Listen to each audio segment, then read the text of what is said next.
हरिओम। हम लोग श्री रामचरितमानस में अयोध्या कांड को देख रहे हैं, उस पर चर्चा कर रहे हैं। और हमने देखा कि अभी तक अ, भगवान राम को बुला के लाया गया कि महाराज दशरथ जो हैं वो विलाप की स्थिति में हैं।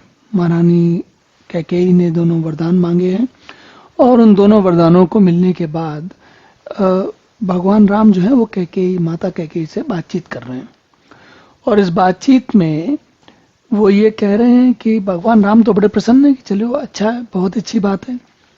कहते हैं कि अगर वाद विधाता मुझसे सब प्रकार से सम्मुख हैं तो मैं वन को जाकर बहुत ही अच्छा काम करूंगा, और नहीं तो अगर मैं इतना सुअवसर मिलने के बाद भी यदि मैं वन को न गया तो मुझे तो मूढ़ लोगों में बुद्धिहीन लोगों में गिना जाएगा। अब कहते हैं उसके आगे भगवान कहते हैं, सेवहि अरंडु कल्प तरु त्यागी परिहर अमृत लेहि विसुमागी तेउ न पाए अस समय चुकाही देख विचार मात मन माही। कहते हैं जो कल्प वृक्ष को छोड़कर रैंड की सेवा, रैंड का पौधा होता है जो किसी काम का नहीं होता, और कल्प वृक्ष ऐसा पौधा होता है जो सारे काम करता है। तो भगवान कहते हैं कि जो अमृत त्याग कर विष मांगते हैं, कल्प वृक्ष को छोड़कर रैंड की सेवा करते हैं, तो वो तो हे माता, तुमको भगवान राम माता कैकेयी से कहते हैं कि भाई ये तो तुम अपने मन में समझ लो माँ कि ये तो मैं ऐसा मौका बिल्कुल नहीं छोड़ूंगा, किसी हालत में नहीं छोड़ूंगा। इतना सुंदर अवसर मिला है तो मैं अवश्य जाऊंगा। अम्ब एक दुख मोहि बिसेखी निपट बिकल नरनायक देखी तो रही बात पितहि दुख भारी होति प्रतीत न मोहि तारी। फिर ये कहते हैं कि माँ अम्बा कहते हैं माँ को, कहते हैं हे माता, मुझे एक बात पर बड़ा दुख हो रहा है, विशेष रूप से दुख हो रहा है। वो ये कि महाराज इतने अत्यंत व्याकुल क्यों हो रहे हैं। अरे भाई, वन को जा रहा हूं तो ऐसा कौन सी समस्या है। महाराज हैं, राजा हैं, उन्होंने तो बहुत सारी चीजें देखी, और जाऊंगा कुछ वर्ष रहूंगा और फिर वापस आ जाऊंगा, तो इसमें इतनी दुखी होने की बात क्या है। महाराज इतने व्याकुल क्यों हो रहे हैं, ये बात समझ में नहीं आ रही। कहते हैं थोड़े ही बात पिता ही दुख भारी, बात तो बड़ी छोटी है, पिता को बड़ा भारी दुख हो गया। और होति प्रतीत न मोहि मैं तारी, कहते हैं हे माँ, मुझे ये बात समझ में नहीं आ रही, मेरे गले नहीं उतर रही कि इस बात पे कैसे विश्वास नहीं हो रहा कि महाराज को, पिता को इतनी छोटी सी बात पर इतना दुख हो रहा है। क्यों? कहते हैं राहु धीर गुण उदधि अगाधु भा मोहिते कछु बड़ अपराधु जाते मोहि न कहत कछु राहु मोर सपत तो ही काहु सतुबाहु। देखिए आनंद की बात, देखिए महाराज दशरथ को दुख है, रानी कैकेयी को लग रहा है कि पता नहीं मेरी बात होगी कि नहीं होगी। इसका मतलब इन दोनों लोगों को ये बात बहुत बड़ी लग रही है, और भगवान राम कह रहे हैं अरे ये तो बड़ी छोटी सी बात है, इसमें क्या समस्या है। अरे भाई, महाराज अगर वन को जाने को कहते हैं तो इसमें कोई ऐसा कोई कठिन काम तो है नहीं, मैं फटाफट चला जाऊंगा, बड़ी जल्दी चला जाऊंगा, इसमें क्या समस्या है। और इस तो भगवान राम शंका प्रकट कर रहे हैं, कह रहे हैं कि बात असल में ये जिस बात पे महाराज दुखी हो रहे हैं वो कुछ और ही बात है, क्योंकि इतनी छोटी बात पर तो महाराज दशरथ जैसा धीर पुरुष, उसको दुखी होने का कोई कारण ही नहीं है। तो फिर से कहते हैं कोई बात विशेष है जो समझ में नहीं आ रही मुझे, और इसलिए राजा मुझे नहीं बता रहा है, माता आप ही बताओ कि बात असल बात क्या है। तो देखिए पूरी दुनिया इस बात पे दुखी है कि राम को राज्याभिषेक नहीं हो रहा, राम राजा नहीं बन रहे, और माता कैकेयी, महाराज दशरथ, सारी जनता, सब लोग दुखी हैं। लेकिन भगवान राम कह रहे हैं ये तो बड़ी छोटी सी बात है, इसका मतलब इसमें तो कोई समस्या नहीं, बात तो कोई और बड़ी होनी चाहिए। तो उनकी भगवान राम के विचार से वन जाना तो कोई बड़ी बात है नहीं।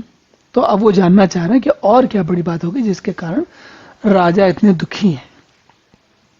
आगे कहते हैं सहज सरल रघुवर वचन कुमति कुटिल करि जान चलहि जोग जल वक्र गति यद्यपि सलिल समान।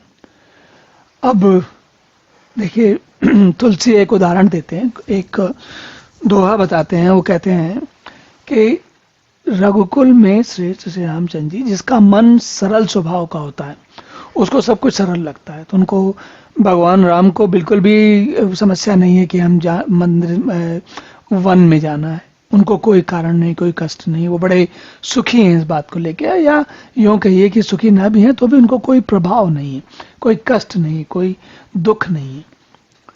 और इसलिए वो सरल स्वभाव से कह रहे हैं कि भाई इसमें क्या समस्या है।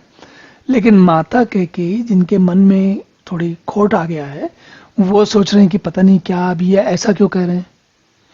और ये भी एक बड़ी विचित्र सी बात है कि सरल मन का व्यक्ति कोई सरल बात कहता है तो भी जो दुर्बुद्धि व्यक्ति होता है उसको उसमें कुछ ऐसा कोई बड़ा गूढ़ बात दिखती है, ऐसा लगता है उसको समझ में नहीं आता, उसको सीधी बात समझ में नहीं आती, क्योंकि दुर्बुद्ध व्यक्ति का एक अभ्यास हो जाता है, वो हर बात के पीछे कोई ना कोई कुछ चक्र देखता है।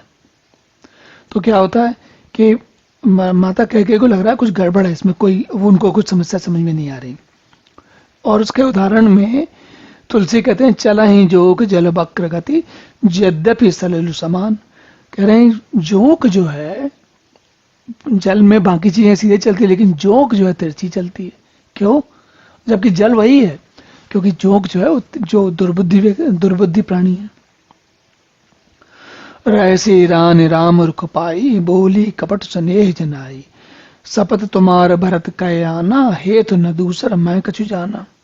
अब देखिए, माता कैकेयी अभी तक भगवान राम की शपथ लेती थी, अब वो कह रही हैं कि भाई राम ऐसी बात नहीं है, मुझे तो कोई और बात पता नहीं, मेरी तो बात केवल इतनी है क्या कि भरत का राज्याभिषेक हो और तुम वन को जाओ, इसके अतिरिक्त अगर कोई और बात है तो मुझे नहीं मालूम है।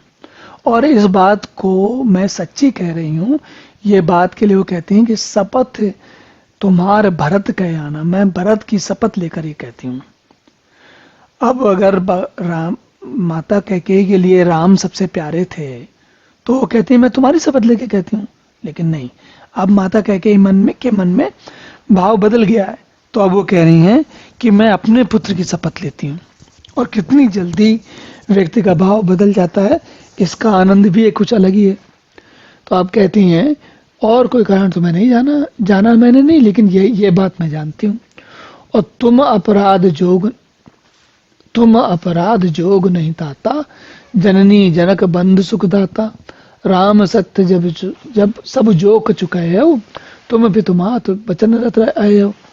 अब माता कैकेयी के मन में वो थोड़ा सा, उनको कहते हैं ना, उनको वो कह रही हैं कि उनको आप अच्छे वचन कह रहे हैं जिससे कि वो कहीं भड़क न जाए।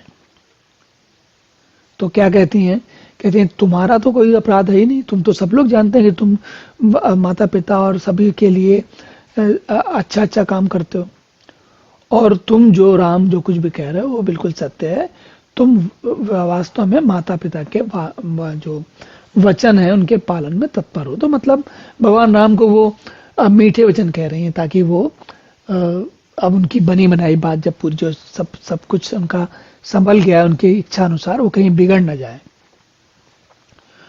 और कहती हैं पितहि बुझाए काहू बलि सोई चौथे पंजे अजस न होई तुम सम सुवन सुकृत दे जहि दीने उचित न तास निरादर कीने।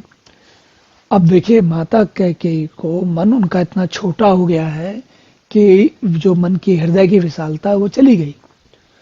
तो डर के कारण या इस शंका से कहीं ऐसा ना हो जाए कि बात बिगड़ जाए, तो कह रही है कि तुम पिता को समझाओ कि तुम जो कह रहे हो, तुम जो करोगे उसमें कोई समस्या नहीं, इतना क्यों मतलब शोक की अवस्था में जा रहे हो। तो कह रही हैं कि चौथे पन में कोई अजस ना हो जाए। उनका मुख्य उद्देश्य माता कैकेयी का भी ये है कि उनके जो मन में जो विचार है वो बन जाए, उसमें किसी प्रकार का अड़ंगा ना आए। और वो कह रही हैं कि जिस पुण्य के कारण तुम्हारे जैसा अच्छा मन पुत्र मिला है उसमें सुयस नहीं आए मतलब राजा कहीं पलट न जाएं, कोई ऐसा आदेश न दे दें जिससे कि हमारे मन का काम बिगड़ न जाए। तो कह रही है राम को कह रही है कि तुम राजा को मना लो। आगे कहती हैं लागहि कुमुख बचन शुभ कैसे, मगहि गयाधिक तीर्थ जैसे। राम मात बचन सब भाए, जिम सुरसरी गत सलिल सुहाए। अब कैकेयी के मन में जो, देखिए कभी कभी क्या होता है कि अच्छी बात होती है, जाना, गया तीर्थ में जाना अच्छी बात होती है, लेकिन अगर कुचक्र व्यक्ति जिसके मन में अच्छा भाव ना हो, तो उसे किसी तीर्थ में जाके क्या मिलेगा? वो तो कुछ ना कुछ गलत काम ही करेगा।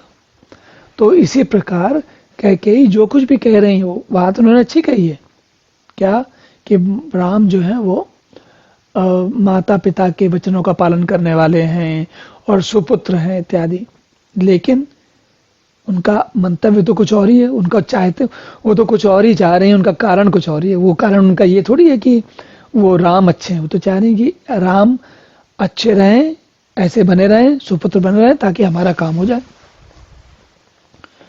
और भगवान राम को तो सारे उनके वचन बहुत बात बड़ी अच्छी लगी। उन्होंने कहा कि भाई इसमें इससे अच्छी बात क्या है?